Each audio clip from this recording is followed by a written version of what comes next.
Good afternoon. আজকে একটা রোদ ঝলমলে দুপুর নিয়ে তোমাদের সামনে হাজির হলাম। রোদ ঝলমলে কেন বলছি? পুরো কলকাতাবাসী জানবে দুদিন ধরে কি এক নাগাড়ে বৃষ্টি হয়েছে, এবং বাইরের লোকও জানবে যদি খবর টবর দেখে থাকে। তো তারা তাদের মতো করে থাকুক, আমাদেরও তো রান্নাঘরে রান্না করতে হবে।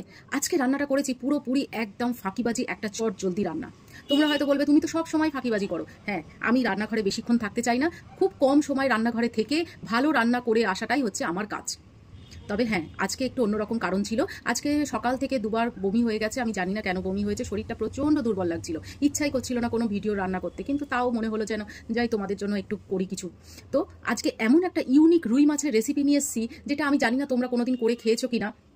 যদি খেয়ে থাকো তো আলাদা ব্যাপার, আর যদি না খেয়ে থাকো তবে অবশ্যই আমার রেসিপিটা দেখো, এবং পুজোর মধ্যে হোক, পুজোর পরে হোক, আগে হোক, একদিন অবশ্যই করে খেও।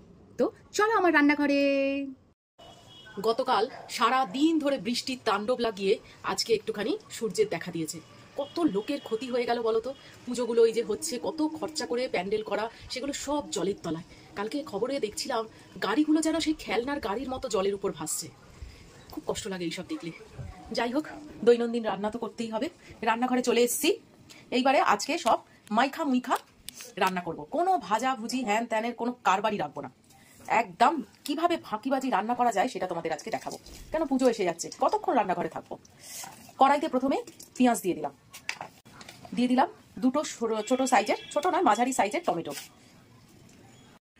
এইবার দিয়ে দেবো আদা রসুন পেস্ট, তেজপাতা দিয়ে দেবো, আর কিছু কাঁচা লঙ্কা দিয়ে দেবো। কাঁচা লঙ্কাই আমার ঝালটা করবে, আর কোনো শুকনো লঙ্কা বা কিছু দেবো না, শুধু কালারের জন্য এই কাশ্মীরি লঙ্কার গুঁড়োটা দেবো।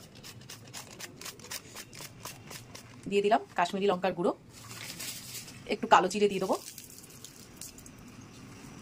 একটু দিয়ে দেবো ধনে গুঁড়ো, একটু দিয়ে দেবো জিরে গুঁড়ো। মনে করে করে সব কিছু দেওয়া হয়েছে, কিন্তু আসল জিনিসটাই দেওয়া হয়নি, সেটা হচ্ছে নুন। নুন ছাড়া কোনো জিনিস স্বাদই হবে না। এইবারে দিয়ে দেবো তেল। এইবারে এই যে রুই মাছগুলো সব এক এক করে দিয়ে দেবো। 5 পিস রুই মাছ নিয়েছি। এবার এটাকে সুন্দর করে মাখবো। হলুদ নিতে ভুলে গেছিলাম, এই যে একটু হলুদ দিয়ে দিয়েছি। এটা সুন্দর করে মেখে নেবো। যত সুন্দর করে মাখবো তত এটা টেস্ট সুন্দর হবে। দারুণ খেতে হয় জানো তো এই জিনিসটা। শুধু মেখে মুখে, যেমন আমরা অনেক সময় করি না তাড়াহুড়োর মধ্যে, যে মাংস মেখে মুখে একেবারে তুলে দেওয়া কড়াইতে বা হাঁড়িতে, তারপরে দেখবে ওই টেস্টই আলাদা, সেই রকম এটারও তাই হয়। এবার সামান্য একটুখানি, দেখো একদম সামান্য একটুখানি গরম মশলা দিয়ে দিলাম, নাম মাত্র।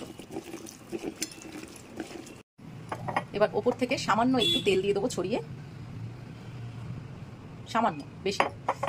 আর মিক্সির বাটি ধোয়া এই জলটা দিয়ে দেবো একটু। ব্যাস, এবার এটা বসিয়ে দেবো লো ফ্লেমে। এবার হতে থাক, আর আমি এটাকে ঢাকা দিয়ে দেবো। এবার আস্তে আস্তে লো ফ্লেমে হোক। এইবার ঢাকনাটা খুলে দেখবো চেহারাটা কিরকম হয়েছে। এই দেখো চেহারাটা কি এসছে। এতটা ঝোল রাখবো না, আর একটু মাখা করবো। দারুণ গন্ধ এসছে। দেখো কোনো কাজ নেই, কিচ্ছু নেই, শুধু বসিয়ে দিয়ে মোবাইল দেখো বা অন্য কাজগুলো করো। আমি তো আমার জামা কাপড়গুলো কেচে নিলাম, মেশিনে দিয়ে দিলাম, ফটাফট কাঁচা হয়ে গেল এতক্ষণে। মাছের এই ইউনিক রেসিপিটা আমার হয়ে গেছে। এইবারে আমি একটু ওপর থেকে সর্ষের তেল দিয়ে দেবো। ব্যাস, রান্না আমার শেষ। 10 মিনিট ঢাকা দিয়ে স্ট্যান্ডিং টাইমে রাখলেই হয়ে যাবে। তো এইরকমভাবে খাও, খেয়ে দেখবে কেমন লাগে। আশা করি খুব ভালো লাগবে।